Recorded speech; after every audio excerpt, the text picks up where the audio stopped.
Hello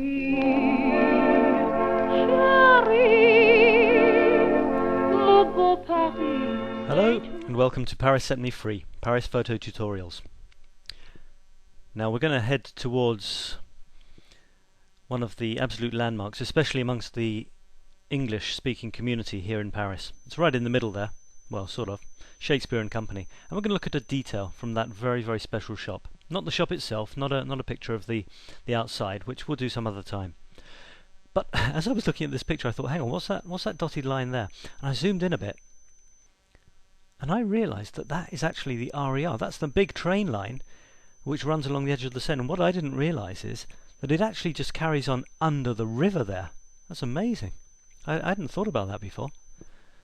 This train stops for no man or no river. Anyway, so let's zoom in on this Shakespeare and Company. It's unbelievably famous. It's a great place. I actually, before I talk about myself, they have poetry readings in this little library upstairs. It's really cute. They cram people in, almost on top of each other, and all sorts of people read their poetry or excerpts from their books and so on. And it's this little room up top. Let's see if we can get there and see where it is. The whole place, it's somewhere you've got to go. It's as simple as that. We go there on my photo tours. That's looking towards the river. Let's turn around a bit. I think it is. Ah, it's Notre Dame. That was looking towards a park which is next to it. Now this, with the good old Wallace fountain as usual, is where it is, and it's tucked in this little corner here. Rue de la Bûcherie. You're loving my pronunciation, I can tell. And there it is. There's this wonderful shop with this Wallace fountain in front of it. A real meeting place for the English-speaking community in Paris. Lots of history, which I'll tell you about some other time. So this little window up here is the window to what they call the library. If you go upstairs, there's a place you can literally just sit for ages and read and I don't know, stroke cats and write your future best-selling novel, anything you like. It's really great. And so what I did is I went inside, and I've taken loads of pictures in this place. What I'm going to show you is a picture I'm rather worried about, actually. Here, let me show it to you. It's this. Now, if you go upstairs, which they've recently replaced the staircase. It used to be really brilliant, absolutely terribly steep, creaking. If you went underneath the back of it, the undersides of the steps, if you can imagine what I'm talking about, were used as bookshelves as well. Books are everywhere, absolutely fantastic. It's got a bit more modern now, and there's video surveillance and all sorts of stuff. You know, necessary changes made by Sylvia. But anyway, it's still got practically all of its charm. You go upstairs, and as you're walking towards the library down a little passage, past a wall actually, which has got millions of messages from people all over the world who have stayed in the bookshop, literally slept amongst the books for free, struggling writers and so on, for the price of a bit of help in the shop. You walk past this little cubby hole. It's not under stairs for once, but it's this little cubby hole, almost a cupboard, and in there is this wonderful old typewriter. I remember actually typing an article on this about, I don't know, 10 years ago. I called it Fred, I think. It's got great character, because I think it's one of the letters, I think it's an N, doesn't work. So you type your manuscripts and it's got no N's. It's really brilliant. You know, I don't know if people actually do use it to write anymore, but I don't suppose it's got a Wi-Fi connection to the internet, but who knows. So the reason I'm worried about this photograph is quite simple. I'm worried it doesn't fit in with my theme. My theme is Paris. Did you know my theme is Paris? My theme is Paris, and I try to have some indication that it is Paris in as many shots as possible. Sometimes there literally isn't. Sometimes you've just got to believe me. You know, I say, this drain cover is Paris. You say, okay, we believe you. Well, I'm telling you, this is in Shakespeare and Company, right in the heart of Paris, so you've got to believe me. But the reason I'm worried is it just doesn't have any real indication that it is, unless you know about Shakespeare and Company.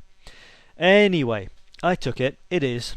It is in Paris, and it's a marvellous relic that all of you can go and see if you like. The shop, as I said, has got so much history. There's books written about the shop, amongst anything else. I've read poetry there. I used to hold photography evenings here, believe it or not, a little while ago, a few years ago. We'd meet on a Wednesday, sitting in that's very same little library, which is over to the right here. Let me just show you the final version. And a bunch of us would talk about our photographs, so that was rather sweet. Those days, they've gone now, and we're doing other things. I'm continuing with my Paris photography, and there's still plenty of clubs where you can do that. English-speaking clubs, French-speaking clubs, and mixtures of both, which is brilliant. After all, photography doesn't communicate to you through words, but through images. And so let's talk about this image just for a couple of minutes before I sign off. Look at the original, and compare it to this. Now, don't compare the sharpness or anything. Compare what I've done. I've cropped, you see. You obviously had a frame within a frame here. I was looking through a doorway, and I made very sure to include all of the doorway as I took the shot, which is maybe a little hint for some of you who take shots without thinking about useful frames which could be used later on. So I've taken a bit wider than I probably thought I was going to use. This thing here, for example, doesn't particularly enhance the shot. It kind of leads you out of the shot in a way. It's okay, but it's a big bright whitish blob, whereas this is a lovely rich warm colours. With this lamp in particular, focusing your attention on the typewriter and creating a natural cut-off point above it because it's dark. So why would you actually have to go right the way up here to get this frame, good as it is, and leave this big black blob here? So it's a choice you had to make. I had to make. I could have used this frame in its entirety and literally cut the photograph here, here, here. I'd have had to make it quite a square photograph. Otherwise, I'd have chopped the typewriter in two, which is actually, of course, the subject of the photograph. So, what did I do in the end? Well, have a look. I forgot the natural frame on the top, didn't I? This has gone, although that row of books is really very nice, but for me the photograph was this area here. So that had to go. What I have done though is look carefully at these two side bits here. I still wanted and had to give the feeling you are looking in to a secret little room where someone seems to have been working, unless this is on for decorative purposes. I wanted to give that feeling, and if I'd got rid of these two bits here, you'd have lost that. It would have just been a typewriter in the middle of nowhere. But as it is, you do have that feeling that you're looking through a doorway, possibly invading in someone's private space. You're looking in, and it gives it that feeling of intimacy and almost secrecy and almost invasion of secrecy, which is a little bit what we photographers do, isn't it? We invade other people's intimacy, sometimes when they're not looking, and try to grab a bit of what they've got because we can't get it ourselves. You can do all sorts of philosophizing, if you like, about what we're really taking photographs for.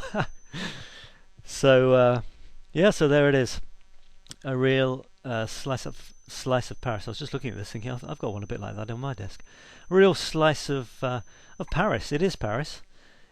And you can go and see it. And if you ever come to Paris, apart from booking on one of my photo tours, the other thing that you have to do is go to Shakespeare and Company. Don't worry about the Eiffel Tower. Just look at some of the photographs of it.